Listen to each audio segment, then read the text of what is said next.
Hello friends, welcome to Kryptonic one. बहुत बहुत स्वागत है मेरे चैनल में। आज लवली इनू फाइनेंस के बारे में बात करेंगे। देखो, बहुत दिनों के बाद मैं एक मीम कॉइन के बारे में बात कर रहा हूँ। मैं बहुत कम बात करता हूँ मीम कॉइन के बारे में, बट ये इसने कुछ काम ही ऐसा किया है कि इसके बारे में बात करना थोड़ा ठीक ठाक है आज की डेट में। सबसे पहले मैं बता दूं, इसका जो न्यूज आया था कि 8 से 10 एक्सचेंजेस में आई थिंक ये लिस्ट होगा, और 16 तारीख को, आने वाली 16 तारीख को एक एक्सक्लूसिव जो एक्सचेंज है उसके ऊपर लिस्ट होगा। एक्सक्लूसिव कौन सी होती है? बहुत ही बड़ी और बहुत ही ज्यादा मेन एक्सचेंज हो सकता है कि कई लोग प्रेडिक्ट कर रहे थे कि बाइनांस भी होगा, बाइनेंस हो सकता है। देखो फ्रेंड्स, अभी इसकी वेबसाइट तो चल नहीं रही है, इसमें कुछ एरर वगैरह आ रहा है। तो सबसे पहले मैं बता दूं कि ये काफी एक्सचेंजेस पे लिस्ट हो सकता है, इसमें कोई डाउट नहीं है। बट मैं एक बात आपको जरूर बता दूं कि ये अगर देखा जाए तो 14 डेज में ये ऑलमोस्ट 1800 के आसपास बढ़ चुका है।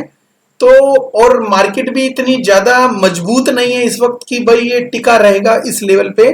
और सबसे पहले मैं बता दूं कि उससे भी पहले मैं बताना चाहता हूं कि फ्रेंड की जो भी एक्सचेंज होती है, फ्री फंड में कहीं पे भी लिस्टिंग नहीं करती। कोई भी एक्सचेंज होती है उसकी एक फीस होती है, फीस के बाद लिक्विडिटी भी प्रोवाइड करनी पड़ती है, उसमें यूएसडीटी भी डालने पड़ते हैं। तो उसके बाद ही लिस्ट होता है कहीं जाके एक्सचेंज, मतलब बहुत सारा पैसा लगता है। लवली इनू फाइनेंस ने भी काफी पैसा लगाया है इस चीज के लिए।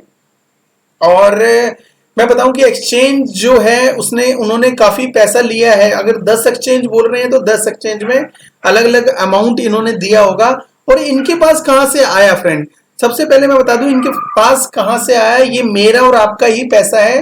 हर अनाउंसमेंट के बाद वॉल्यूम जनरेट होता है, वॉल्यूम के बाद इनकी एक सेलिंग आती है, सेलिंग के बाद इनके पास पैसा आता है, और वो पैसा जाता है एक्सचेंज के पास। तो फ्रेंड्स, मैं बता दूं, मैं ये नहीं कह रहा कि भाई इनके पास पैसा। बियर मार्केट काफी दिनों से चल रही थी और लवली इनू कॉइन बिल्कुल डाउन आ रहा था। तो धीरे धीरे डाउन आके इन्होंने, कंपनी ने भी कुछ पैसा सेल, मतलब अपने टोकन्स वगैरह सेल किए। उसके बाद कंपनी के पास पैसा आया और कंपनी ने मतलब इस पैसे को इकट्ठा किया और उसके बाद कहीं ना कहीं अनाउंसमेंट डाली और वो पैसा एक्सचेंजेस के पास गया। ठीक है, अब वो पैसा एक्सचेंजेस के पास गया है फ्रेंड्स। पैसा गया, या कुछ एक्सचेंजेस टोकन भी लेती है लवली इनू का, तो या कोई भी मीम टोकन होगा उसका टोकन भी लेगी, ताकि वो लिस्ट होगा तो वो टोकन भी एक डॉलर्स के रूप में ही देखती है एक्सचेंजेस। तो वो कई एक्सचेंजेस यूएसडीटी ले लेते, कई एक्सचेंजेस कहती है कि अपना कॉइन दे दो, अपना टोकन दे दो। ठीक है, तो फ्रेंड किसी भी रूप में गया होगा तो पैसा तो एक्सचेंजेस के पास गया होगा। तो पैसा जब एक्सचेंजेस के पास गया था, अगर इनू कॉइन, लवली इनू कॉइन के रूप में गया होता, तो वो क्या करेगी, एक्सचेंजेस वगैरह सेल करना शुरू करेगी। तो सेल करना शुरू करेगी, जैसे ही हल्की सी बियर मार्केट आएगी तो इसमें बहुत ज्यादा आपको रेड देखने को मिल सकता है। मैं अभी भी कह रहा हूं कि इसके अंदर अगर आपका प्रॉफिट बन चुका है तो यहां से निकल जाइए, और अगर नहीं बना तो भी आप थोड़े टाइम के लिए निकल सकते हैं, री एंट्री कर सकते हैं इसके अंदर दोबारा। ठीक है, अब मैं बता दूं कि मतलब कि ये जो एक्सक्लूसिव लिख के लोगों को फंसाने की साजिश भी हो सकती है। मैं कोशिश कर रहा हूं इनकी वेबसाइट ओपन करने के लिए, इनकी वेबसाइट ओपन नहीं हो रही अभी तक, तो इसमें एरर आ रहा है अभी फिलहाल। तो इसकी जो देखो, इसमें 6% की जगह 7% चला गया। इनकी वेबसाइट अभी भी नहीं खुल रही है। तो ऐसा तो नहीं है कि ये मतलब किसी तरह का कोई स्कैम होगा, लग नहीं रहा कुछ ऐसा भी।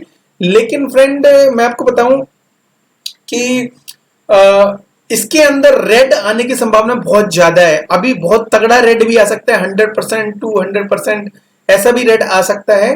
तो जितना भी हो सके आप अपना अपना पोर्टफोलियो को बचाना। अब जो इनू है, लवली इनू, बहुत ज्यादा एक्सेस देने के उसके ऊपर नहीं है कि आपको बहुत ज्यादा एक्सेस दे सकता है। ऑलरेडी इसने 18 गुना कर दिया है आप लोगों का पैसा।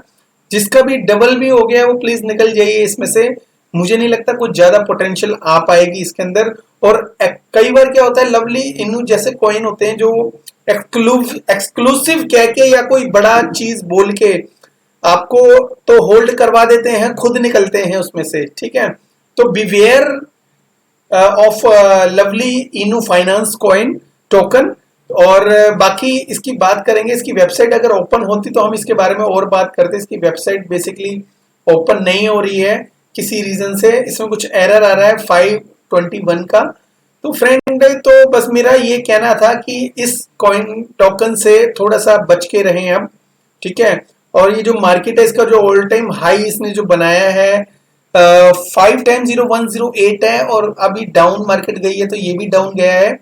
अब हो सके तो अगर आप इसमें पोर्टफोलियो बचा लें तो ज्यादा बेटर है, बिकॉज ये और ज्यादा डाउन जा सकता है। ऑलरेडी 7% है, कल तक 17% भी हो सकता है, और परसों तक 37% भी हो सकता है। तो आप प्लीज देखिए इसको, ठीक है।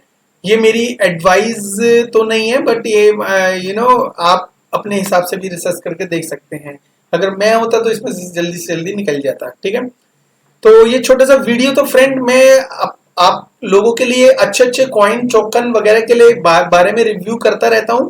तो किसी भी तरह का कोई भी टोकन जिसमें आप एंट्री ले रहे हैं तो उससे उससे पहले हमारे ग्रुप में आके आप इसमें इसके बारे में डिस्कशन भी कर सकते हैं। हम बता सकते हैं आपको, कोशिश कर सकते हैं अपने रिसर्च के हिसाब से कि ये टोकन या कॉइन में पार्टिसिपेट लेना ठीक रहेगा फॉर लॉन्ग टर्म, और या ये शॉर्ट टर्म वाला टोकन है, ठीक है। तो thank you very much, have a good one, take care, bye bye friend.